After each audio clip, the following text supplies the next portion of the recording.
Hello, Tooth and Corners. In business, we sometimes have to do hard things. And in today's episode, we're going to do one of those hard things. It's not fun, it's not pretty, but we're going to be talking about dental supplies. I think it's kind of a funny topic sometimes because I do get a lot of questions sometimes from clients who are like, hey, should I be buying this type of a product or this type of a product? Am I spending too much on this thing? Hey, this percentage is way out of whack. What do I do here? Et cetera, et cetera, et cetera. And so in this episode, we're going to be talking about dental supplies and just some rules of thumb to be going by. I'm going to be telling you about the industry standards of what percentage of your revenue should be typically going to dental supplies. I'm also going to be talking to you about why that might not matter. And finally, we're going to talk a bit about how I would handle supply purchases in my dental practice if I were to be a dentist. So enjoy the episode. Okay, so first off, talking about the percentages of your revenue or your collections from your dental practice that's supposed to be going into supply cost. This is a funny one because I feel like a lot of times whenever someone states a percentage, everyone thinks, okay, that's gospel. That's easy to understand. I can get that. And unfortunately, that's not really how it goes every time when you look at things. The practice of using percentages to analyze your financial output from your business. So when you talk about these percentages and industry standards, you're talking about benchmarks. You're trying to literally compare, hey, here's where I am versus here's where the industry is. Am I within industry standards? If yes, then all is good. If no, then uh-oh, what happened? I did something wrong. It's not as simple as that, unfortunately. In the dental field, generally speaking, somewhere between 5 cents and 8 cents of every dollar of revenue that comes in your practice should be likely being utilized for dental supply cost. So 5 to 8%. So if you had $100,000 in revenue for your dental practice, you should be spending around $5,000 to $8,000 in supply cost. If you've got $1 million in revenue, you should be spending somewhere between $50,000 and $80,000 in supplies on an annual basis. This is a very, very, very, very, very, very, very, very, very loose number to be comparing yourself to in terms of a metric. If you are outside of those ranges of things, do not worry. There's a lot of exceptions that apply to this. And it's a big misconception inside of the dental space. In terms of this 5 to 8%, 5 to 7%, 5 to 9%, 5 to 10%, whatever you want to call it, I generally say 5 to 8%. I think in our internal reports, we say 5 to 7%. But whenever I'm talking to a non-client, I usually make it a little bit higher because a lot of times categorization is a little bit looser whenever we're not doing the accounting work for that dentist. So 5 to 7%, 5 to 8%. If you hear me say one or the other, they mean the same thing in this episode. So for dental supply costs, the exceptions to this are always going to be if you have a practice that does a lot of big procedures. So as an example, if there's practice A that has 1,500 patients and there's just bread and butter dentistry being done, then that 5 to 7, 5 to 8% probably is fine. If you've got a practice that has 500 patients, but they only do big cases, then that 5 to 7 or 5 to 8% may be higher because they're buying a lot of implant supplies or something like that, which as a percentage of revenue can sometimes be a lot higher than the bread and butter dentistry type things. If you just think about it logically, if your implant supplies are going to cost $1,000 for a $3,000 case, you've got a 33% cost for your implant supplies compared to your revenue. And again, I know that the numbers are all different and everybody charges a different amount for different things and et cetera, et cetera, et cetera. I'm just using it as an example to this. Conceptually, if we take that $1,000 supply cost for a $3,000 expense case, if you were to do 100 of these implants in a month, you'd have $300,000 in revenue and $100,000 in cost with $200,000 left over. How much time does it take to do 200 implants? It can take some people longer than others, and there's different cases and things like that, but generally it's a pretty high dollar per hour procedure. And so most people would say, yeah, I'll take that $200,000 for those 200 implants. And they'll be able to have a very small number of staff members for that. And they'll generally be able to make a pretty good amount of money from that situation. So even though they were higher than the industry standard, they still did really well.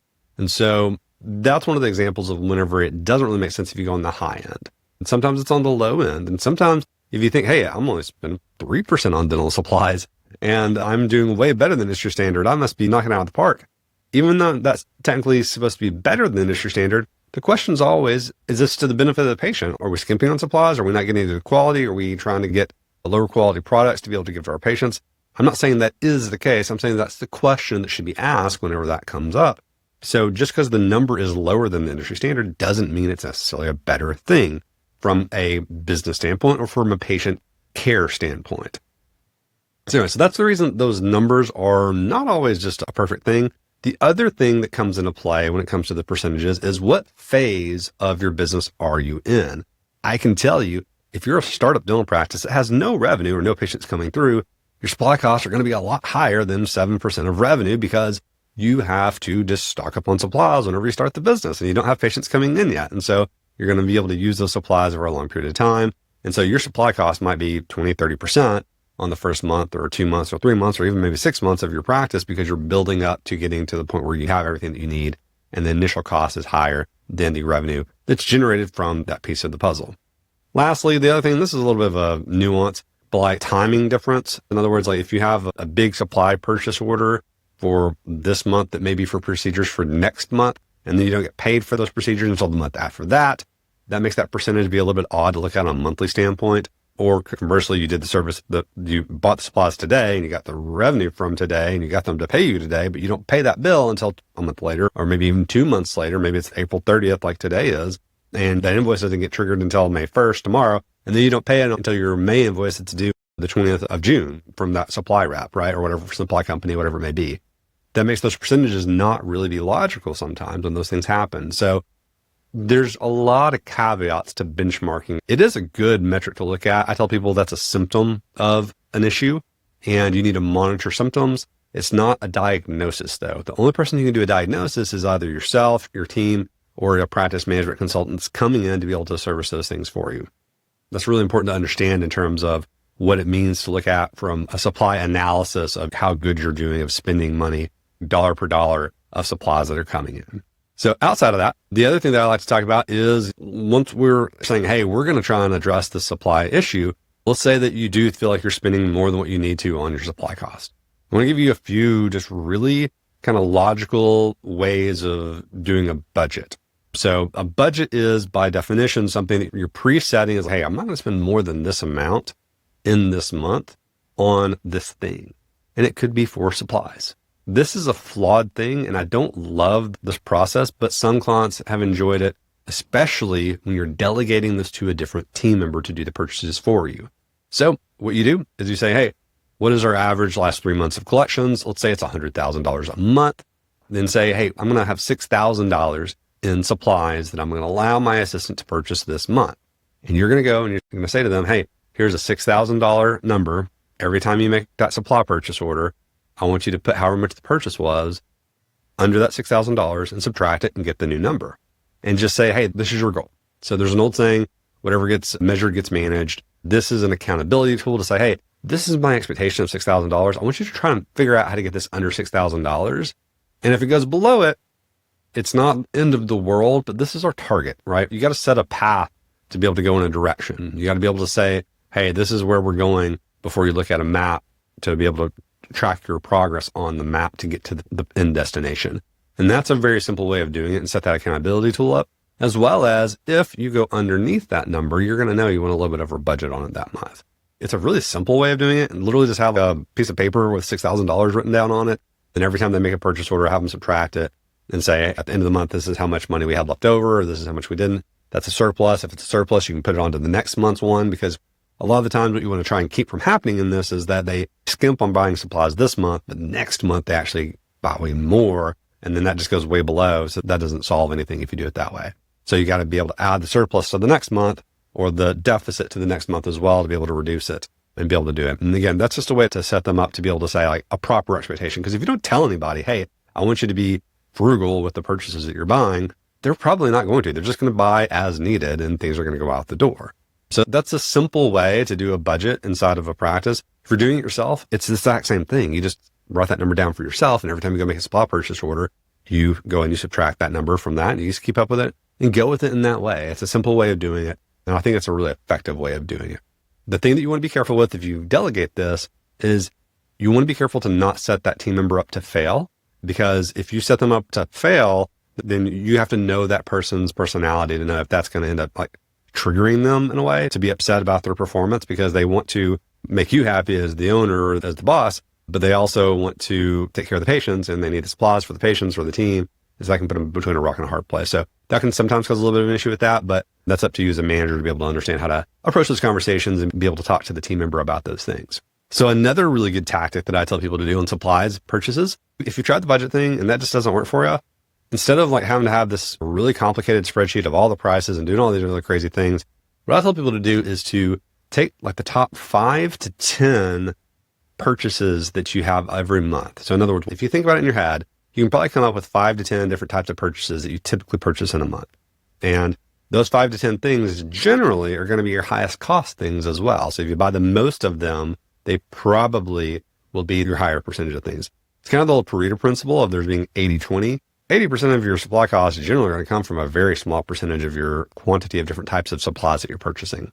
And so what I tell people to do is just keep track of those top 5 to 10 things and price check those 5 to 10 things once a month, once a quarter, or twice a year, whatever you want to do in order to be able to do that. This is another thing that makes it way easier if you delegate it to a team member. So if you have that assistant that's buying your supplies for you, just tell them, hey, every month, I want you to check these 5 prices for these 5 things. And I want you to just make sure that we're getting the best prices that are out there. Here are some different places you can go to check this. These are my approved vendors to purchase this thing so that we can save some of this money. Because sometimes they're going to run deals. Sometimes you're going to be able to get things in bulk or something like that as well, to be able to help out with being able to make those purchases, to be able to make it more efficient and be able to get those costs down.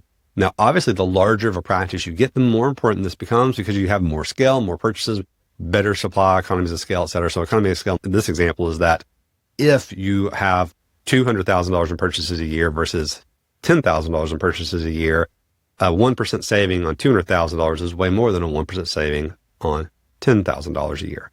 So when I say that, that's what I mean by that. So as you get larger, it gets more and more important to be able to do those types of things and have some types of controls and built-in efficiency mechanisms for controlling your cost as a business owner. The last thing I do want to say is an area that I don't think is talked about very much in dentistry, and that is waste. So waste can be in 2 categories. One can be in that like we're just using the stuff and we're not supposed to be, like we're just wasting the actual use of the supply. Or 2 is that someone's walking out with it for some reason, or like it's just getting lost. And those 2 things can contribute to supply issues in dental practices. If you got very high cost supply things, you could even have embezzlement going on, someone walking out the door and trying to sell it on eBay or something like that. You never know. So I would say that if you get to be a certain size, I would have some type of controls or some type of a gauge to look at, hey, do I actually need to be paying very much attention to how much in supplies are used versus how much we purchased to see how much we have left? You can do that too. There's some softwares out there that have came out in the past that help you track your inventory to say like, hey, this is how much of this we have left. This is how much we have of that left. In medical and small dental practices, it's really, really hard to track these things in a very efficient manner of like, hey, I had this many burrs, I use this many, and there's this many left. And to have it not be this really, really, really difficult setup of trying to track on a very, very, very quick basis, on a consistent basis of how to do that. That can be really complex. So generalizations, having a mental gauge of how much you have of those things, having a really, really, really forward-thinking, very detail-oriented assistant or office person that helps you with these things, that would just be something I would tell them to pay attention to. Hey, for these big top 5 to 10 things, or alternatively, these 5 to 10 things that have a high dollar cost, maybe you don't use them, but once every 6 months, those would also be things I would tell you to price check every time you do those. Hey, help me keep an eye on these top 5 to 10 things, make sure that it feels like we're using how many we're saying that we're buying, as well as for the bigger ticket items, like if we do buy some implant supplies, that we do make sure that we get utilization out of that. We use those supplies and they don't expire on us, or we don't waste them in some different way, because nobody wants to just spend money and waste it and it be gone. So this was a quick episode. Maybe you found it interesting. Maybe you hated it, but this was a very tactical one about dental supply purchases. Again, I get a lot of questions from new clients that come in like, hey, should I buy this type of glove or this type of glove? I'll be honest, your CPA is not the person to tell you those answers. We don't know. I can't tell you if that's a good glove or a bad glove. I will tell you that in terms of trying to manage, the best way to be able to get a low cost on your supplies is generally going to be to produce more, right? I give you some tactical ways to actually attack those percentages if you feel like they're high.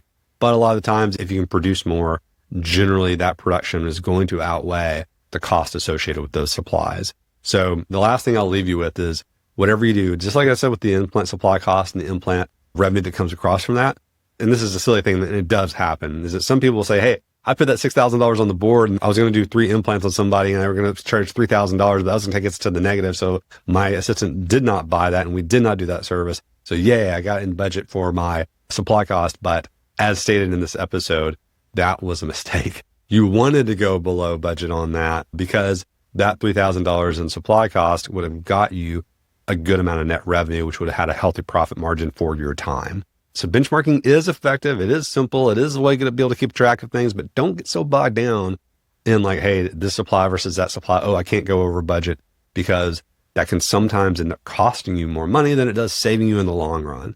So until next time, the Student Coin. If you ever have any questions about your tax and accounting situations, you can check us out at toothandcoin.com.